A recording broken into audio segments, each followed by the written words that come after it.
What it do, homies? It's your boy Dave, and I'm back today. We out here with another Patreon request. This time we're taking another look at Metallica, and this time we're taking a look at the song The Outlaw Torn. Okay, now as always, we got lyrics in the video because we're trying to catch everything. So let's go ahead and shut up and turn it up. Metallica's time.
Okay, hold on. Before we jump into that, you guys know I gotta talk about that intro. Come on, man.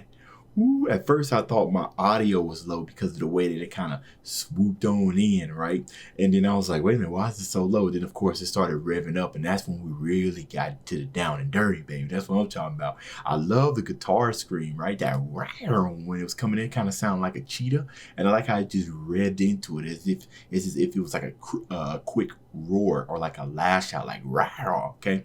And then talk about the arrangement of what was going on, right? Because it was dun dun dun dun dun dun dun dun dun dun dun dun, right? So it's almost like if you were telling like a story or whatnot, and or for instance, if you were singing like a rhyme song, right? And you would sing it, and then the last note would be that da da da. I mean, well, they're playing the guitar, but you guys kind of get the idea. If I was telling a story and I ended it, that last note is like the end, right? But when they did it for I think like the fourth time, that's when they started throwing in those drum mix to kind of accentuate that last note, kind of give that little breakdown, and it was nasty. Okay, now it's time for the lyrics.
Bro, the drums are going insane right now. I think at one point he even went halftime, kind of slowed it down a little bit before he just jumped right into it. Okay, now going off these lyrics, I'm kind of getting a sense of, obviously we got some sadness going on here, right? I'm also kind of getting a sense of maybe this is about like a relationship or something. Let's go back just a little bit. This also might be about, let's see. What's interesting is I ride the dirt, I ride the tide, which kind of give me the sense that I'll pretty much go through hell, for you, right? So I'm thinking this might have something to do with a relationship. My outlaw torn, right? I've been trying to figure out kind of like what that means. My outlaw torn, like it's a tear that is outside of what you're used to dealing with, right? Because when I think of outlaw, I think of Sons of Anarchy, people who operate outside of what's legal, you know what I'm saying? So in this sense, if it was an emotional, right, there's no such thing as like legal and what's not legal when it comes to feelings, but there is a sense of understanding, and in another sense of not understanding, a type of tear or a type of emotional tear or hit that just feels like it came out of left field, or something that you just can't scratch for some reason, right? Because you don't have the tools to deal with them in a appropriate manner, right? Like outlaws, right? People commit crimes, but you can't catch them because they do it underneath what you're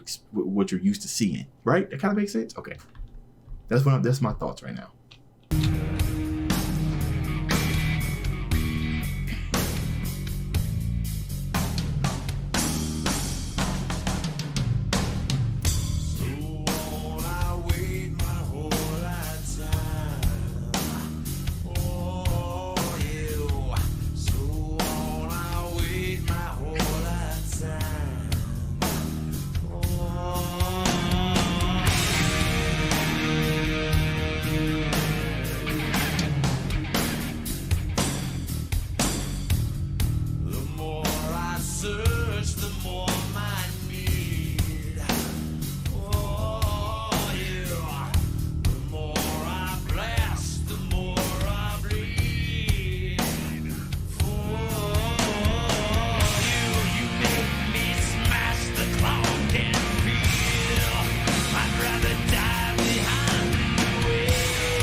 Drums.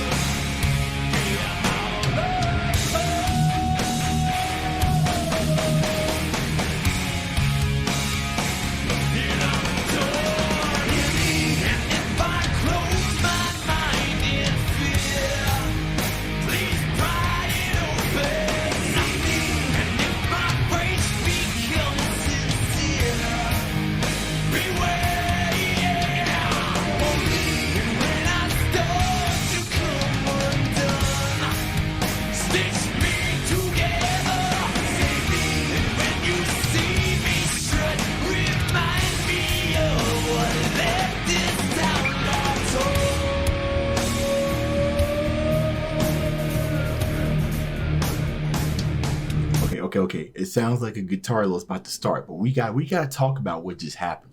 Those vocals were just absolutely amazing. See, look, check this out, bro. This basically sounds like a call for help, right? And if something happens that's pulling me back, right? You say, hold me, save me, hear me, right? I'm still trying to piece this together about what this is about. Remind me of what's left. This outlaw torn. This might have something to do with death, right? Time was never on my side. You make me smash the clock and feel, right? What I get from that is sometimes people love to, misery loves company. Sometimes it's hard to bring people out of misery or out of grief, and sometimes they just want to be stuck in time, or they don't want to believe that certain events have come true.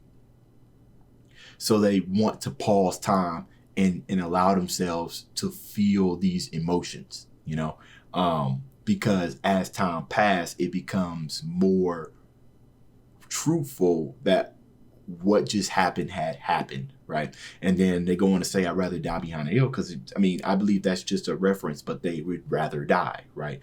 Time was never on my side. I look at this as because of something that's happened, you felt like you didn't get enough time or it was too soon, right? So I wait my whole lifetime, my Outlaw torn. I'm still trying to piece together my Outlaw torn, but this part right here, this stitch me or hold me, we're going to replay this while we go into the guitar load that I think is about to happen.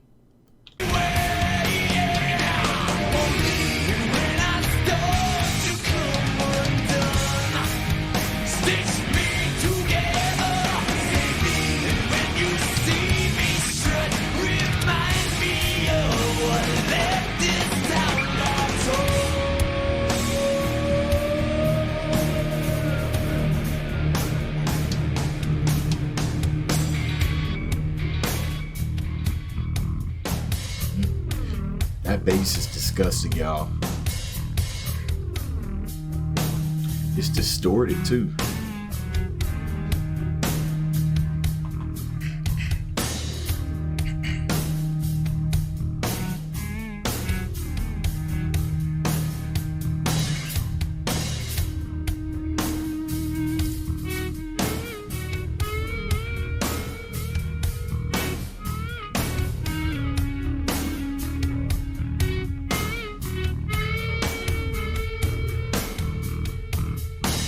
The snare switch up.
Okay. I know you guys getting tired of me pausing, but I gotta talk about the guitar though. Okay, look. Most of the time when I'm listening to music, I like to look for textures. These are the type of stuff and elements in a song that can somehow remind you of a physical feeling. Okay, now right in the beginning of that solo before it started, right? Now check this out. The guitar texture kind of reminded me of a bubble. Okay, I'm not really too sure how to explain it. It's just the way that it was EQ'd, right? I think there were some digital effects in there. Obviously, they were playing a guitar, but there were some digital effects in there, and it kind of reminded me of a bubble because it was like the note came up, but then it kind of like dispersed a little bit, and it was like it got liquefied and everything, right? So I'm sitting here and I'm like, if this is really like about death or anything, and then there's this fire liquid here that also helps. But if this really is about death, sometimes that's how I can feel, right? Just like a river, one day you're gracefully you're running gracefully. The next day you crashing upon all kinds of things, right? But if this is about death, these are thick, heavy feelings, and they gave us a really thick liquid texture. In the way, you guys know what I'm talking about? It sounded like there was bubbles, like something was bubbling, like like when you boiling tea, right? In one of those I don't know what you call it, the kettles, right? And then once it gets to a certain temperature, the thing starts screaming, right? That's what it sounded like. It sounded like there was emotions and every stuff that was boiling and bubbling up underneath, right? And then it explodes, and that's when the guitar comes out, and it just absolutely wails and just tugs at you right then and there. And you can hear with the elongated when it was just, and it was just going off, right? And you kind of feel that, right? You got a stank face to that type of stuff, right? You got to understand. This type of music right here, if it can convey emotion to you, right? Because there's a whole lot of music that plays you can listen to just like, but this type of music that conveys emotion, this came out in like 1990, right? It said it at the beginning.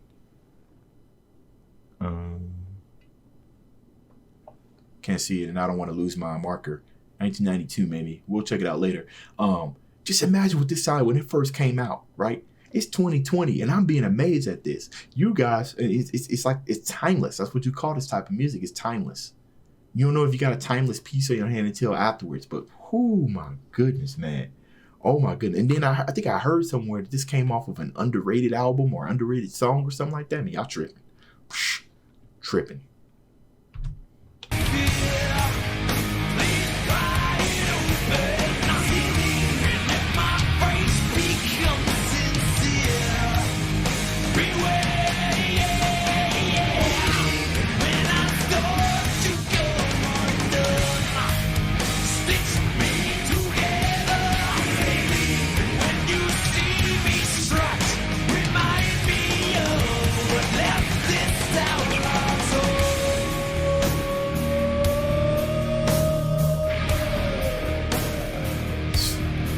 Guitar screams.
Okay. Yeah, this was an absolutely amazing song. So, check this out, man. This whole entire time when I was listening to that outro that was playing, the guitar, or at least the lead guitar, from what I can tell, the one I was playing, the low, dum dum dum dum dum dum. It might have been the bass guitar. I don't think so, but you guys are gonna let me know down in the comments. You know, when the way that it was played, I was sitting here, for some reason, it reminded me of an oval shape, right? So I started picturing an oval shape, right? And I'm thinking of an oval just rolling around. You know, it's just rolling down the ground. And then you hear another guitar that kind of gives that sharp indication that wow, right? So it's doom doom doom doom doom doom doom wow. So when I started thinking that, and then I started thinking, if an oval is rolling down the ground, and it runs into something sharp, that either that oval is either gonna keep rolling or it's gonna stop. Either way, if I'm symbolizing that oval as if somebody's emotions, I feel like, and if this is about like grievance or loss of death or somebody, I feel like that oval is representation of you, like, you know, rolling through life, you know what I'm saying? And while you're rolling through life, every now and then you kind of get these sharp reminders or the outlaw torn, right? While it's rolling, you're getting reminded of these sharp turns. Now, the sharp stuff starts getting more intense as the song is going on. Then all of a sudden that oval starts bear with me, that oval starts transforming into something else, right? As if it's reacting to this sharp pain. Now, it kind of went from a low kind of sound to something a little bit more upbeat, a little bit more happier. But that can be symbolized as maybe like the transition of living with this pain. You know what I'm saying? Like life goes on, but it absolutely sucks. You know, if this is about loss, life goes on, but it sucks. You know what I'm saying? I'm telling y'all, man, I'll be saying some of the most weirdest stuff. This is stuff that just goes on in my head. And I'm glad that they ended it with it fading out, just like it faded in, because like I said, it's kind of giving you a sense of a continuation that life does go on. Right. And the way that they began, it's almost as if we were coming into the story instead of it just starting abruptly, like it's like if you walking into a library, you walking in on a story already in progress versus opening up a book and starting it yourself. That's what it kind of gave us right now. It was just a peer into what's going on, and we peered right on out. You guys let me know what y'all thought about this down in the comments. That's the end of this video. If you enjoyed the content, leave a like and subscribe. Dave's out.